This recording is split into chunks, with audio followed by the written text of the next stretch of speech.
જે બાળક જો દરરોજ મંદિર જતો થઈ જાય તો કહે આ સાધુ વાધુ નહીં બની જાય, આને બંધ કરો મંદિરે મોકલવાનું, આને બંધ કરો કથામાં મોકલવાનું. અરે માળા જપવા લાગ્યો છે, અરે ચંદન લગાવવા લાગ્યો છે, અરે ડાહી ડાહી વાતો કરવા લાગ્યો છે. મને ઘણીવાર નવાઈ લાગે કે સંસાર ઈચ્છે છે શું? બાળક સારું શીખે કે ખરાબ શીખે?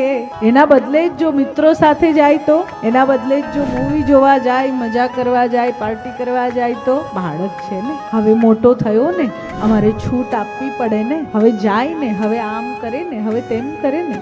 ઈશ્વરની ભક્તિથી ભય લાગે નવાઈ છે કે નહીં? ઈશ્વરની ભક્તિ થાય, ઈશ્વરમાં પ્રેમ થાય, એના માટે તો તમે કથામાં આવીને બેસો છો, એના માટે તો તમે ગુરુ પાસે જાઓ છો, એના માટે તો તમે રોજ મંદિરે જાઓ છો. ને એમાં જ પોતાનું જ સંતાન જો પ્રભુની ભક્તિ કરવા લાગે, જો એના હૃદયમાં પરમાત્મા પ્રત્યેનો પ્રેમ જાગવા લાગે તો શું કહીએ છીએ? અરે અરે અરે જોજો, ક્યાંક સંસારના ત્યાગી દે.